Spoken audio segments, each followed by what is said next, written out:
Hey everybody, welcome to Bestie Book Reviews. I'm here with my bestie Mandy. And I'm here with my bestie Jessica. So it's that time of the week. It's time for us to do our 1 minute book recs. This is where we go over all the books we read in the past week with 1 minute synopsises of each book. But before we get started with that, Mandy has some housekeeping stuff.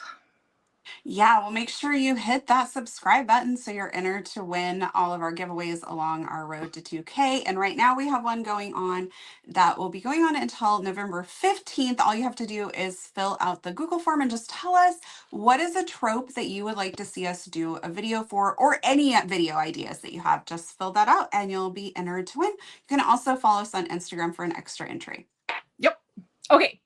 So how was your reading week? Busy. I got 10 books in and I had some good reads. Good. I got 8 books in. I had some good reads, but I'm only going to talk about 6 because one was a reread and one is a duet. Okay. So dang it. Sorry, kiddo. It's just, and like we've all been talking, it's getting started with this business it's really cut down on my reading time. I don't know how to feel about that at all. So I think it's totally fine. I think so. I miss reading like I did.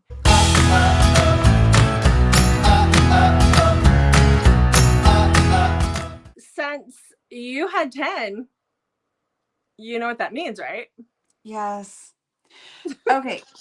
But my first one, I think that we can just do real quick because my first book is the one that I finished for our convincing me to read, which was Dying to Love by Reese Rivers. And so we talked about that in our convincing, which was out on Thursday. So if you want to know more about the book, you can go over there just real quick. It is reverse harem and post-apocalyptic.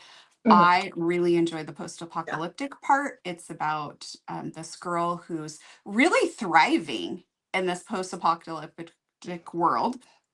And then all of her friends that she's with are just gone. And so she's alone. And then these guys show up. So it's really good. I'm just giggling because I'm thinking about the conversation we had this week where you were like, oh no. I would have, we can't say it because it'll give away what happens in the book, but your solution to keeping me around, if that were the case, makes me laugh pretty hard. Oh, geez. So, okay. We wouldn't let an apocalypse stop us, okay? No. And then my next book that I finished, we did a vlog for, and that's Blood Moon Ritual by Kate Ravenhall, excuse me. She goes by Kate Raven and Kate Ravenhall. It's confusing. Yeah. Anyways, Ravenhall is, for those who don't know, Ravenhall is her Taboo name, and then Kate Raven is her dark bully stuff. So I read Blood Moon Ritual with you, and so if you want to know more about that book, go check out our vlog. Okay. And then just a quick side note, Kate Raven's book, Such a Good Boy, that was supposed to be out this past week, was delayed and should be out on the 16th. Okay. I know that she has an Omegaverse coming out under Kate Ravenhall here within the next month or two as well. So I'm excited for that. Okay, so the first book that I'm going to talk about today is called Lorenzo Beretta, and it is by Abigail Davies. And this one doesn't have like the highest ratings out there, and I know why, but I think it's silly. So anyhow, this is a mafia forced romance or forced marriage situation. The reason why it is marked so low is because once these guys get married, he doesn't stop his extracurricular activities until he realizes what he's losing out on. So I loved it because I was all about the drama and the angst of that whole thing. So, so good. Okay, so this is from her Unseen Underground. It's number 2 in the series, but I only read this book. But Lorenzo finds out that he is going to be capo. His dad dies. He finds out that in order to be capo of the mafia, he has to be 30, which is happening in a few weeks, and he has to be married. So on his 30th birthday, they plan a wedding, even though there is no wife.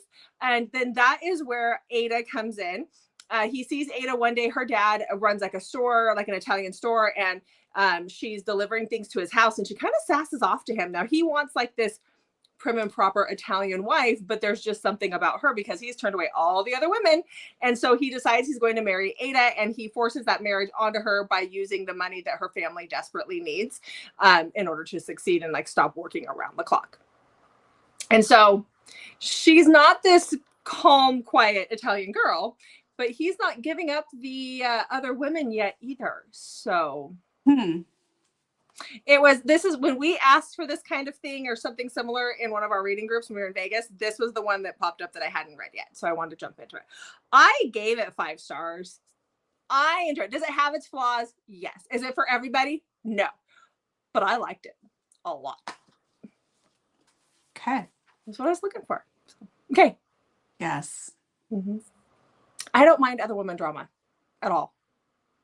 As long as he redeems himself later. I don't mind it. Okay. All right. What do you got?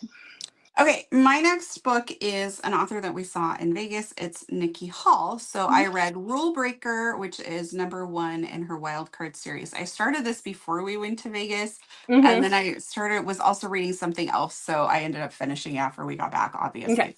So this is about Vi and Soren. So Vi gets into a little bit of an altercation with a football player at a party. So they're in college, and these are college football players.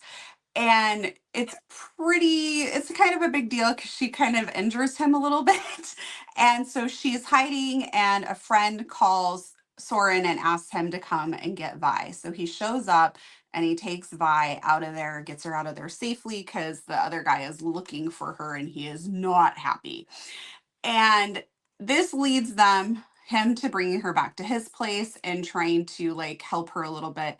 In the meantime, he has a mom and dad who are like adamant that he is going into the family business and that he is just wasting his time with football. And they basically demand that he leave it behind or they're going to cut him off.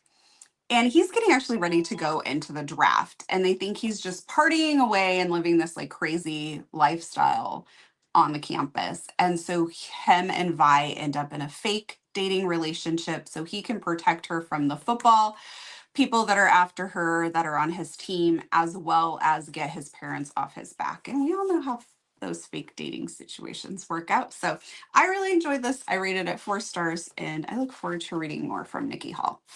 Awesome. I don't think I've ever read anything by her, so that's good to know.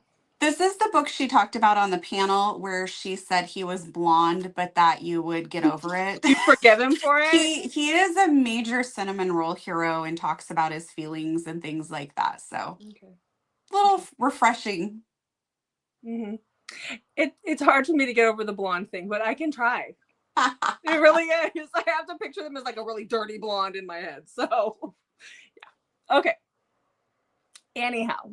It's ironic considering that I'm strawberry blonde. So yes, it is your turn now. It is my turn. Okay, so the next book that I read was one that I was eagerly awaiting the audio, and this is on my TBR for the month. So this is Dirty Hit by Heather Ashley. This is a crazy, over-the-top, possessive, darker hockey romance. Loved it. So this is about Cassidy and Hayden. So Hayden is like the bad boy of hockey, and he is quickly traded. Like something bad happens at the beginning of the book during a game, and he gets a message, like an Instagram message from somebody he doesn't know, and this girl is like ripping him a new one because he's horrible at hockey, which he's not horrible. He's just the bad boy of hockey. And he finds out this girl is from Seattle. By stalking her. He thinks she's hot. There's just something about her, as there always is. And at the end of that game, or that night after that game, he gets traded. He gets told that he's being traded because he's not good for the team that he's on because he's not a team player. And so he's like, I want Seattle. This might be a few days after. It doesn't really matter. But he's like, I want Seattle because he knows this girl's in Seattle. Well, that is Cassidy, and she owns her dad's hockey bar in Seattle. And that is where Hayden ends up. And he starts stalking her and showing up at the bar and doing very questionable things. And she's having problems with an ex who's also on the team. And it just all snowballs from there. So yeah, I gave her 5 stars because why wouldn't I? Plus the breeding and the dirty. It was just, it was so good. Just so good. Okay. Mm-hmm. All right. I'll be calling the therapist later this week. I know. Yeah. I look forward to your call. Exactly. Okay, what do you have next? Okay, I read For Fudge Sakes by Eve London. I've never read anything by her, so this is a new to me author. This is, sorry, my timer got lost for a second. This is about Holly and Xander. So Holly is flying at Christmas time back home to Texas to see her dad, and it's her stepsister's wedding. And so her stepsister's maid of honor couldn't make it or something. And so she ends up last minute stepping in as the maid of honor. And so she also has to do the bachelorette party. So her and Xander end up getting their suitcases mixed up at the airport.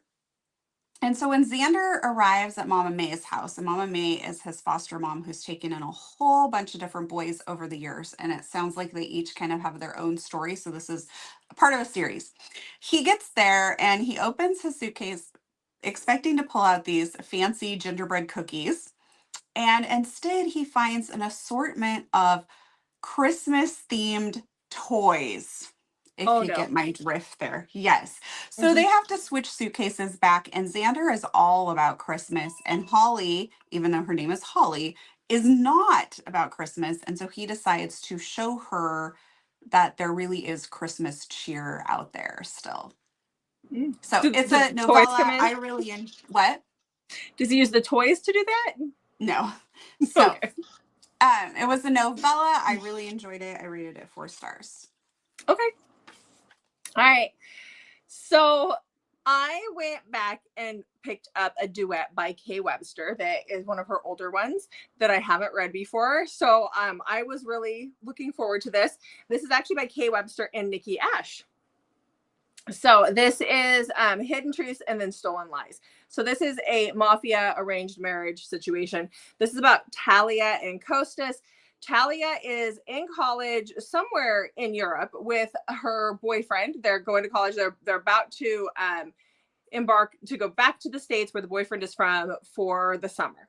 When she gets a message from her father that she needs to meet him in Greece right away. Like she's not to go to the States. She needs to come to Greece right now. Dad wants her. So she goes, she meets her brother at the airport. Her brother takes her to where her dad is at. When she arrives there, she finds out that her dad has basically sold her hand in marriage to Costas. His father is the head of the Familia in Greece, and she is being forced into a marriage that she does not want, and there is nothing that she can do about it. It's kind of a blackmail situation between her dad and this guy, and so she's stuck with Costas, who is a unfeeling bastard. So this is their story. This has like a lot of drama. There's a lot that happens. It's 2 books long. There's a lot that happens in these books. I give it 4 stars. It was enjoyable. I listened to it. I know some people didn't like it so much, and that's okay because of what happens, but I enjoyed it. There are some darker elements. Definitely check your trigger warnings. Okay. It kept me very entertained. And that's what it's supposed to do. It is. It is. Oh, okay. So my next read is one that I can't believe I've literally been sleeping on this one for so long. I've had the book on my shelf for over a year, and we're getting ready to do a Taboo video rec.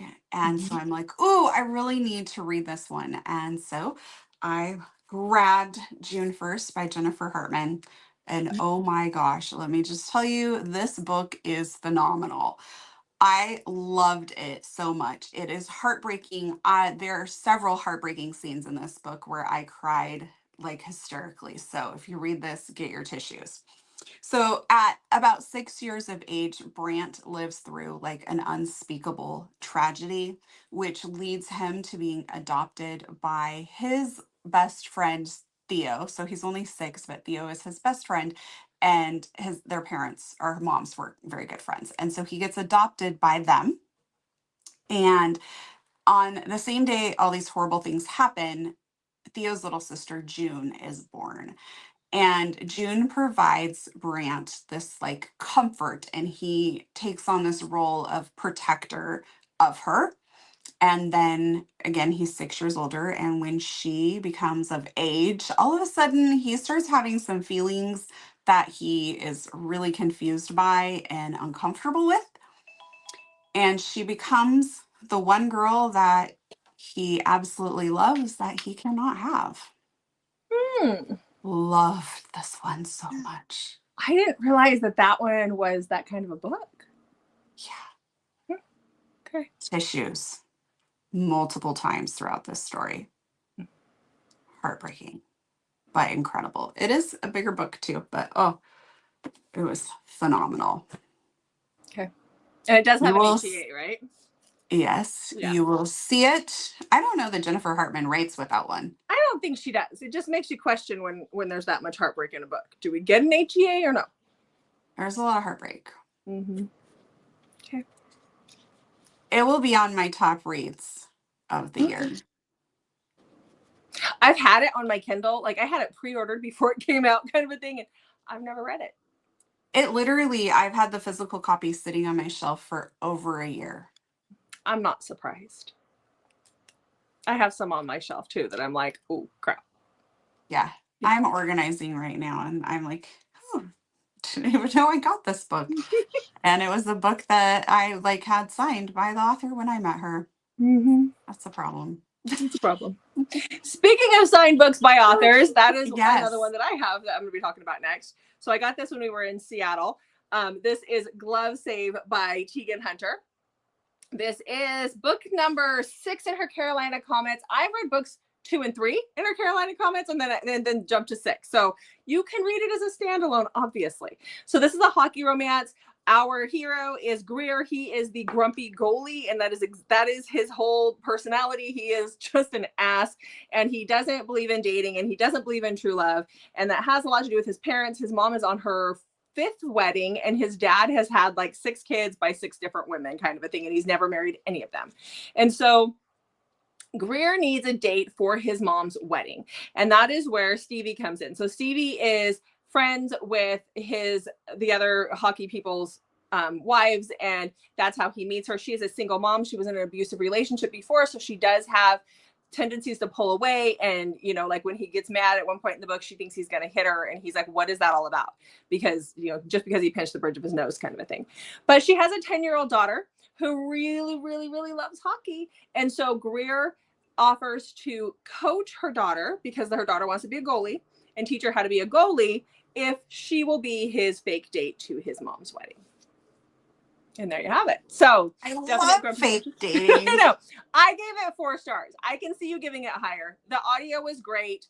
I did enjoy it quite a bit. I like her Carolina Comments series. So I really need to go back to 1 and go all the way through, but I haven't. So yeah, you never do. I never do. As long as I can read them as standalones, we're good. So, okay, what do you got next? Okay, next is a new release, and I was really excited to read it, and I just didn't really care for it, and then I felt guilty, which is weird. But so it's A Terrible Lie by Jackson Kidman, and I loved Letters to Delilah. So if you want to give something a try by Jackson Kidman, and if you've not read Letters to Delilah, go read it. It is phenomenal. So this is his newest release. It's called A Terrible Idea, which I think I already said. And this is about Leith and Beth. And they have a relationship that started back in high school, and we are meeting them now as adults. Beth is divorced, Leith is maybe engaged, and they run into each other. And then their past is kind of told like through flashbacks in dual point of view. And I don't know what was missing from this, but I was expecting like this angsty thing because he's like engaged, she just got divorced, and now they're thrown back together. So I was just expecting it to be angsty. I don't know. I just didn't connect to either character, and maybe that was my mood, but it just wasn't. I rated it a 3. It just wasn't. I mean, it wasn't awful, but it just didn't. I found myself a little bored. But other people have rated it really high, so it could have just been my mood. I don't know. But this is also like, we say this all the time on this channel, that just because you don't like one thing by an author doesn't mean that you're not going to like something else by that author. Yes. Or vice versa. It's all about your mood and where you're at in that moment, and authors know that not every book works for everybody. So yeah. So my next one's very disappointing as well. Oh no. So this is an arc, and I felt really bad. I need to message them and talk to them about it. I really didn't care for this. As a new authors, I took a chance. The tropes were like along the lines of things that I would like, but so this is Shadow, and it is by Adina D. Gray and Alexis Settinghale. This is a novella, and it is Mafia, Stalker. Like, it's got all the dark elements, at least it's supposed to. But this is about Layla and Christopher. So when the book starts out, Christopher is in the ring. He's fighting his brother. Their dad sounds like a real dick. And he makes them, hash it out like MMA style. On a weekly basis. And so he's talking to his brother. His brother says something to him about Layla, and he's like, you stay away from her. And the brother says, I'll have her by the end of the week. And then he gets the crap beat out of him, and he's in the hospital for 6 weeks. During that time, the brother does go and starts dating Layla. She doesn't realize that it's a brother. She thinks that Christopher has just up and vanished. So not once does she, check in on him, apparently. And then when Christopher wakes up, his dad sends him overseas to Seattle. We don't know where this book starts out. It is not told to us where they are. I'm assuming Italy because they're speaking Italian, but I have no clue. And then we find out from Layla and her POV that they didn't even hold hands. They haven't even kissed. Why are they so obsessed with each other? And then he comes back when he finds out she's getting married. Well, we're both reading a stalkerish book right now. A lot of times the stalker gets very invested before anything happens. Typically, yes. But she and him are both pining for each other. And they said they were only friends. And they'd only been friends for a few weeks. So it didn't make sense to me. I feel like if the book had been like a full-length novel, they would have been able to flush it all out a little bit more. I didn't feel the connection between the characters. I didn't understand. Like, Layla was just like, oh, he's gone. Woo, all right. No big deal. I didn't feel it. So I gave it 3 stars. It is an arc, so I rate a little bit more generously with an arc, but it just didn't work for me. I'm good. I'll pass. Okay. Next. Okay, my next book was phenomenal. It's 5 stars. It's by Rin Sher, and we just did our interview with her, which will be out on November 22nd. So you're going to want to make sure you tune in for that. So I read Shattered, which is the 3rd book in the Broken Souls series. You really need to read these in order so you understand what's going on. I suppose you could maybe read this one, but don't. I would really advise you read all 3 of them because they are really great books. So anyways, this is Neil's story and Sienna. And Neil has been getting mysterious texts from this girl for about almost 8 months, I think it is. And she's texting him, and they text back and forth. He doesn't know who she is. He knows that she goes to the same school as him. And they have really formed quite the attachment to each other, nonstop texting to each other. And then if you've read Wronged, you know that Jacob gets arrested, which is the whole premise of that book. And the friend group really kind of falls apart after that. And so Sienna reveals herself as being the mysterious texter who is also his best friend's little sister. But everything has fallen apart right now in all of their lives. And so Sienna gets very upset with him, and they don't speak for several years. And she shows back up in his life, and he is just trying to live his life as a single dad. And she shows back up. This was so good. So good. If you've not read the series, please go do it. And if you have read the series, you definitely, regardless if you read the series or not read the series, definitely watch the interview with Rin because she is amazing. But if you've read the series, you definitely want to come watch it because she tells us what's next. I was blown away. Literally, my jaw fell open during the video.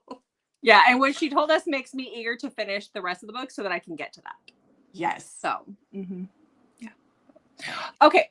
So, and if you've been watching for a little while, you know that I'm already going to be hysterical at the end of November trying to make my top 5. It's only we're not even halfway through yet. No, nowhere near.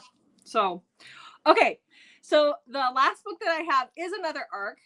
This one is by L.V. Lane. This is How to Keep a Fae. This is another one in her Coveted Prey series. So this one will be out on the 15th. This is about Adeline, August, and Jega, I think is how you say his name. So this is an MFM.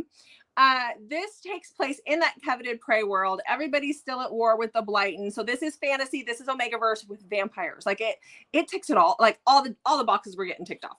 Or checked off, not ticked off, checked off. But yes, and there's a lot of breeding in this one too. It was so good. Anyhow, so this is about our heroine, Adeline. She is a fae. She is what they call a feeder. She's an omega feeder, which means that her fluids, she has all the fluids, even the lactation fluids, heal their warriors.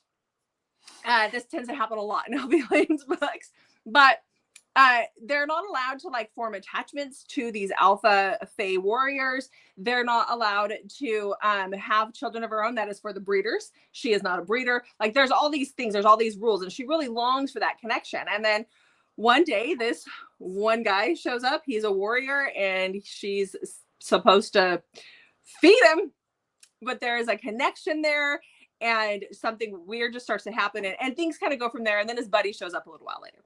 And it's all just, I don't even know that I can describe it. I gave it 5 stars. I loved it. It really did check off all the boxes for me. There was even lactation in this one. Like I was good to go. So, they're vampires. It just kind of combines all of it. Just go read it, guys. You don't have to read any of the other ones before this. It can be read as a standalone, but it was that little extra that I needed. So, I know, I'll be calling the therapist. Oh gosh. What do you got next? Well, next I have I Need You by Claire Contreras. So this is about Isabel, and Isabel's dad recently passed away, and she gets a phone call from the lawyer saying that he needs to see her to go over all the documents from her dad passing away. She thinks she's inheriting her dad's painting business, but what she finds out is that her dad was really involved in like mafia mob type things, and he also married her off 11 years ago when she turned 18. So she's a little hot about this. So she goes to confront her husband, who also just learned of this marriage because of her dad dying. And this is Giovanni, and Giovanni is kind of set to take over his father's empire. And there are things that Isabel's dad had that he needs access to. And so he is trying to get that from her. But other people are also interested in something that her dad had as well. So then he ends up kind of protecting her a little bit, and maybe things start to happen between the two of them. I really enjoyed it. I rated it a 4. Okay. It was also refreshing to have an older heroine. Like I like that. You know. Yeah. I had to go and check on my Kindle while you were talking, because you were telling me about this book earlier in the week, and I got in the car to go somewhere and I was like, oh, here's a new book that I have on my Kindle. Let me just download it and listen to it. And I started it and it had the same kind of premise. And I was like, is this the same book? So I paused it and then I went back to look and to see, because I was like, well, I want to hear what Mandy thinks first. No, it's not the same book. Oh, okay. It's something different. So, okay. All right. So do you have another one? Oh, you're not going to tell us about this book? Oh, I didn't finish it. I just started. It's by J.L. Beck. And I just started it. But that's why I was like, is that Claire? Oh, was this Claire Contreras? I thought for sure it was the same book, but it's not. So it just has the same kind of idea where the dad has married her off without her knowing. Nice. That probably happens in the Mafia world a little bit. I'm telling you, these guys are like Father's Day material. Oh, they are. McKinley, the dog is laying on my stand. She just rolled over. Kinley, honey. Okay, am I straight again? Okay. Yeah. I have a husky at my feet. So, yeah. All right. Okay. Are you ready for my next book? I am. Okay, my next book is The Marriage Debt by Clarissa Wilde, and that is part of the Debts and Vengeance series. There's 3 of them. So I talked about the wedding debt, I think it was last week. So now I'm on to, or it was 2 weeks ago, I'm on to the marriage debt. So Jill finds out that she is supposed to marry Luca. This is really heavy. I'm going to set it. Well, I can hold it for a second, I guess. Jill finds out her father has arranged for her to marry Luca. And Luca has been mean to her like their entire childhood and into their teenage years. And she wants nothing to do with them. So she's run. And now at the end of the other book, she comes back because her sister is taking her place and she doesn't want her sister to have to go through that. So she comes back and agrees to marry him. And he is very happy she's back, but he's also very angry with her. So he takes this as lots of opportunities to punish her in many different ways. He's just an ass, let's just be honest. But then there's a lot of other stuff that's going on that she doesn't know about. And so they have a lot of stuff to work through. So I'll just leave it at that. There's a lot of stuff to work through. Okay. Are you ready for me to switch over? Yeah. So I rated it at 4 stars. I really enjoyed it. And then I'm going to read the next book. Okay. The first 2 books have to be read together because they're about, like, the first book sets it up. And then the third book is going to be different people. But the stuff that happened in the second book impacts the third book. Okay. Whew. Okay. A lot. Yes. So it's good though. Okay. All right. And then my last book was an arc, and it is called Naughty List Cowboy by Hope Ford. So this is about Daisy. Daisy goes home with she goes to her best friend's home for Christmas out on the ranch. And she's very apprehensive about being there because Daisy's older brother does not like her. And so she feels really uncomfortable about going. But she's assured that he's not going to be there. And then, surprise, he is there. And he actually does not dislike Daisy at all. So I enjoyed this one. It's a quick read. It's a pretty short novella, so I don't know if we'd call it something different or not. But anyway, it's centered around Christmas, and there's a Christmas party and stuff. So it was a fun read. I rated it 4 stars. Awesome. And that wraps up my reading week. Mine was wrapped up a while ago. Okay. Okay. All right, guys. So that's it. Those are the books we read this past week.